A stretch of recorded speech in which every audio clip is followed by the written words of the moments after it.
Salutations, ladies and gentlemen. The Knife Raven here, back again with another video. Yes, I took a pretty long break without making any videos, and here I am, back at it again. And today I am quite excited to share with you the absolute last knife, I promise this time, of my recent Heine Haynes order. And it's not an Arthur Wright.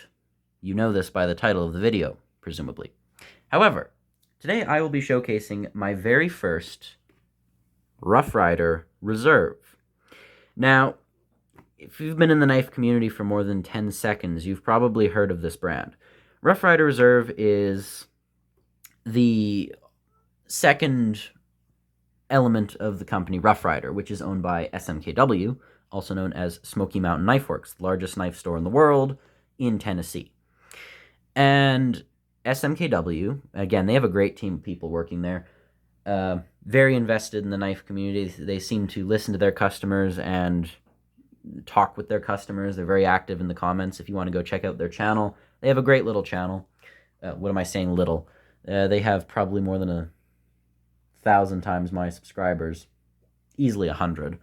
But in the meantime, well, close to 1,000.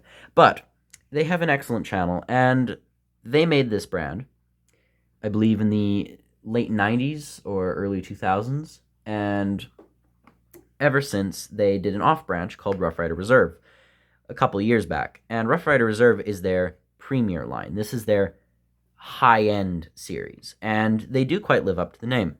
I'm not going to take too long staring at this box, but I figured since it's the first time I've bought one of these, and maybe the first, who knows, Rough Ryder Reserve video you've ever seen.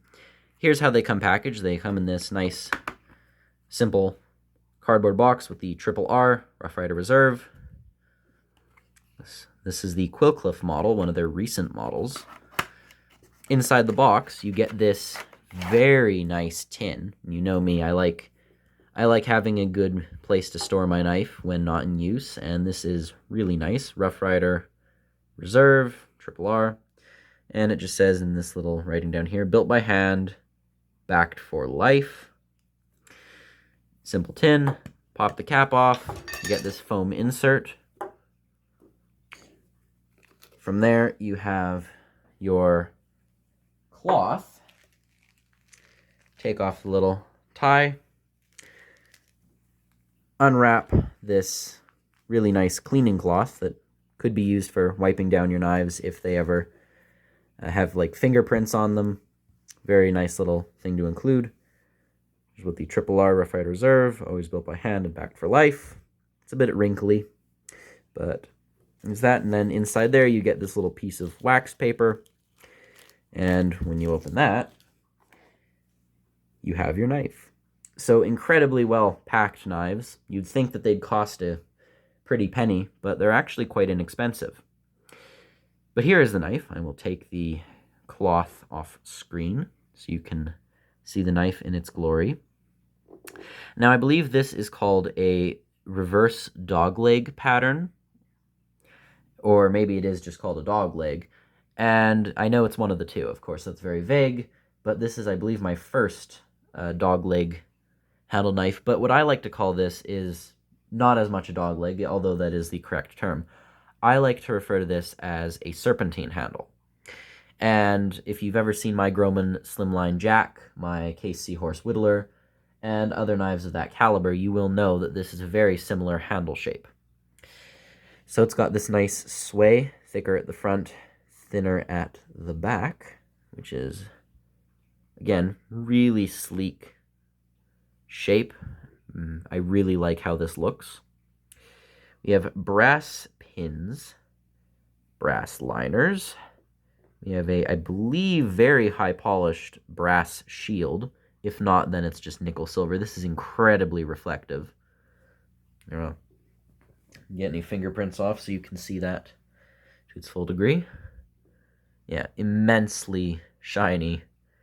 You can very well see the light fixture above with this shield. This is their bomb shield. It's actually one of their newer ones. The back spring is very well done. It's pretty straight too. No gapping on this whatsoever. Not even at the back. The cutoff at the spring is really, really good. And the centering is a little bit off to the left. Well, your left, but the knife's right. Although it's pretty insignificant of a flaw. Otherwise, quite good. You can even see that there's a bit of a copperhead style here where the bolster keeps most of the knife blade inside itself, which means that it's far less likely to catch on the pocket. It does stick up maybe half a hair, but aside from that, this is a very smooth area, and it's very unlikely to catch on the pocket when you're pulling your knife out. So there's that. As for the handles on here, they may appear at first glance to be some form of synthetic or ebony, and just for reference, here's an ebony handle. This is a Arthur Wright lambfoot I reviewed in my last video. But no, this is not hardwood. This is micarta. And if you've seen my channel before, you know I quite like micarta. It's a bit of a guilty pleasure for me. Wood is my absolute favorite handle material because the amount of different options, they're endless. You can have different species of wood, different colors, different dyes, different grains. But this is something I do quite like occasionally. It's unbelievably smooth. Some micarta is rough and textured, but this is the nice smooth stuff, which I am a very big fan of. It does have a bit of a grain pattern, so to speak. You can see there is a nice design in the micarta itself. I believe this is black linen micarta, the same as my Moki Shimafukuro, or Black Easton's fish owl. Again, really nice pattern. It's simple, but it's also got an air of luxury to it. Now, I have delayed this long enough. Match strike pulls. Beautiful, beautiful half stop. The spring is almost perfect. It's, again, like half a hair above, but very well done otherwise. Perfectly straight in the half open position. It's got the RRR Rough Ryder stamp there. Satin finish. And that's such a nice snap. I like a good half stop. I know some people hate them. They say that they overcomplicate the process of opening a knife, which I think is ridiculous. I mean, it's an extra safety feature. You can have a knife. Here's another Wharncliffe knife. This one doesn't have a half stop. You can see there's nothing stopping you from just opening this knife in one motion. But it is nice if you have an extra thing right here to stop your blade from closing on your hand if that is a concern.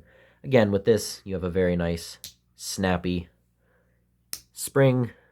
Again, a very thick spring, which means that the thicker the spring, presumably the stronger. And when it's a stronger spring, it's got a nicer snap. Pull weight on this would be a very easy 7 for me. Again, everyone has a different scale.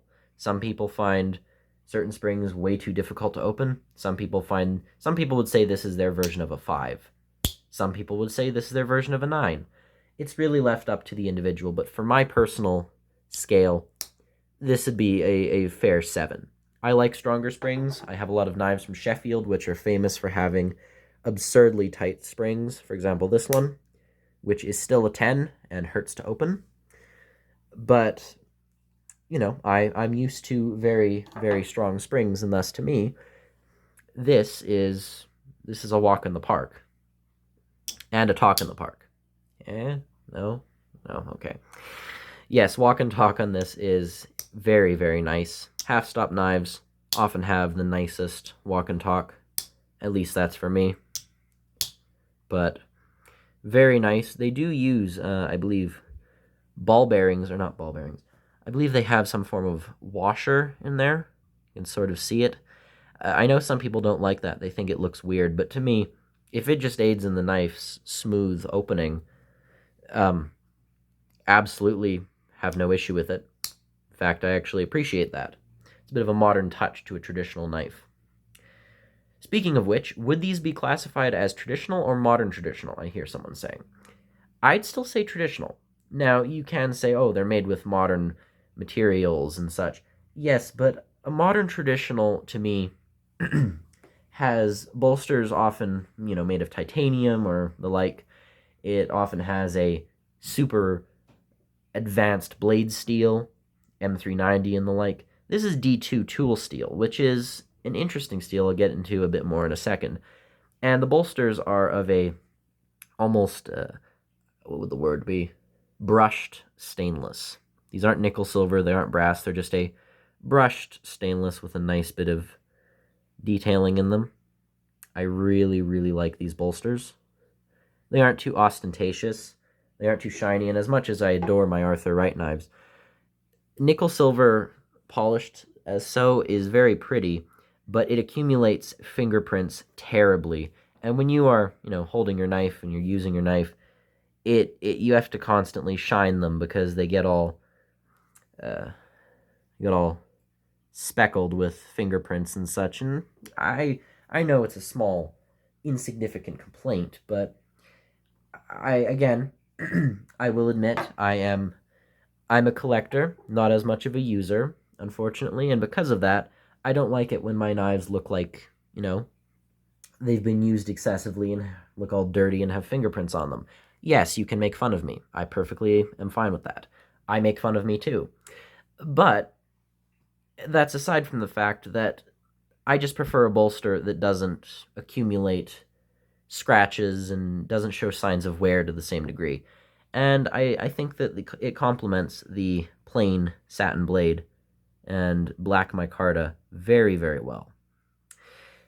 Comfort-wise, this is a very, very comfortable knife in my medium-sized hand. Again, just kind of wrap the fingers around the thinner part. You have a full 4-finger grip, and even with people who have larger hands, you will still get 4 fingers on this knife. It is startlingly larger than I expected. Most of the time when I buy knives, I expect them to be a certain size, and then I'm shocked to find that they're actually quite a bit smaller. However, this knife I expected to be far more on the dainty side, only to find that, no, this is a perfectly good working jackknife. And it, I believe, is still UK legal. I bought it off of Heine Haynes, of course, UK place. Very, very good customer service, very fast shipping and the like. But I shall measure this knife. All right, here we are. Got our trusty ruler here. You're looking at 6.5 inches open. And about just over 3 3/4 inches closed. You're looking at just a little over 2 1/4 inches of sharpened blade. And again, for my UK viewers, if the if the person who is measuring your knife wants to deliberately be unkind and measure the unsharpened part of the blade too, you're still looking at about 2.5 inches with the full blade. That includes the unsharpened bit. So no matter which way you measure this, you still have a fair bit of distance before this could be classified 3 inches. So this is absolutely a UK legal knife, which is nice for the people who want a slightly modernized traditional folder in this style. Now, about the steel. For those who've watched my channel, they know I turn my nose up at the people who complain about steel excessively and say that that's the only deciding factor in a knife. And because of that, I am going to be biased in saying that this steel is perfectly fine, but for the people who are going to complain, D2 tool steel is quite interesting. I almost feel like I should do a video solely on it. And it's not stainless nor carbon. Now, if what I hear is correct, To be a stainless steel knife, you have to have chromium, right? Chromium is the element that turns a carbon blade into a rust-free blade. Well, not always, but rust-resistant. I believe, if I remember correctly, D2 does not have enough chromium to be classified as a true stainless. But at the same time, carbon steel, such as this one, C70, I believe carbon steel does not have any chromium. That's the whole point of a carbon steel, because chromium was added into knives in Sheffield in, I believe, 1913. And until then, all knives, all metal really, all steel just did not have chromium in it. And because of that, it was all classified as carbon. So if you inject a bit of chromium into your carbon steel, but not enough to actually have a significant impact, technically it's not full stainless. Say, M390 or 440C. But at the same time, it doesn't have the same tendency to rust as a carbon steel with no chromium. So tool steel is, as far as I know, and you can correct me, I might be completely wrong, and I've been fed misinformation, and I'm currently doing the same to you. So please do your own research, by the way. From what I've heard, D2 tool steel, and just tool steel as a whole, is kind of a cross between a carbon and a stainless. But D2 is classified technically, if you aren't considering tool steel as its own class, which you should, it is classified as carbon. So this, in theory, is a carbon steel blade. On Heine Haynes' website, it even said D2 carbon steel. So, yes, if you're going to lean more to one side or the other, it has performance closer to that of a carbon blade, but it has some slight rust-resisting aspects of stainless. So D2, from what I know, is a bit more likely to rust than, say, again, M390 and the like. So again, oil it, take care of it, don't leave it in water, please, don't be stupid. But is it going to be as unstable as carbon steel? It goes near a puddle on the floor and suddenly starts rusting. No, it's not going to do that. So don't expect it to be rust-proof, but don't expect it to be a rust magnet.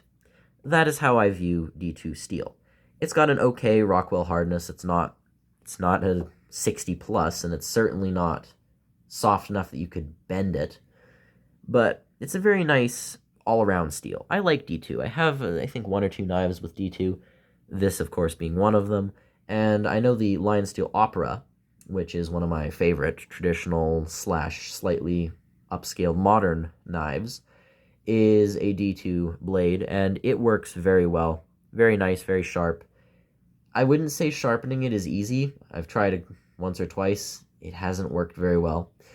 And compared with a lot of other steels, it's not the quickest to sharpen, and it doesn't hold its edge again, M390, the gold standard.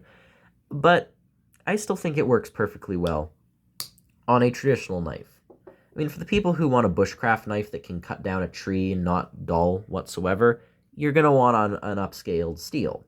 But if you're just using it to open a box, cut some paper, and the like, this is perfectly fine. And I say that about almost all steels. So, again, if you're going to be picky about the steel, well, I'm not going to change your mind, but if you've ever had a D2 knife, you will like this. If you've ever had, just a basic case, this is going to perform a lot better than that. So, yeah, steel's perfectly fine. Action, excellent. Craftsmanship is perfectly good. I mean, transitions are amazing. Perfectly smooth. Just, your action's great. Your quality is great. Your build is great. Style is amazingly classy. I really like this knife.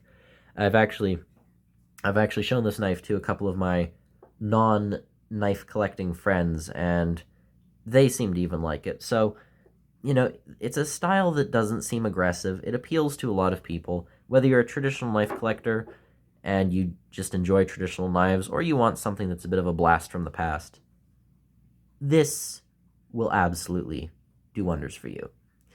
So, yeah, I think this is an absolute winner. I put my knife country of origin bias aside. I'm a bit of a, if it's not from Sheffield or Maniago or Zollingen, or maybe Thiers, I'm not terribly interested. I put that aside, and I bought it. And it wasn't the cheapest knife I'd ever bought. I think this was about 60 GBP, which is a bit on the pricey side, but again, still cheaper than some case knives, still way cheaper than a second-hand GEC. And, you know, I think it was a very good purchase. It offers something a lot of knives don't, and that's a cross between modern and traditional, but not quite at the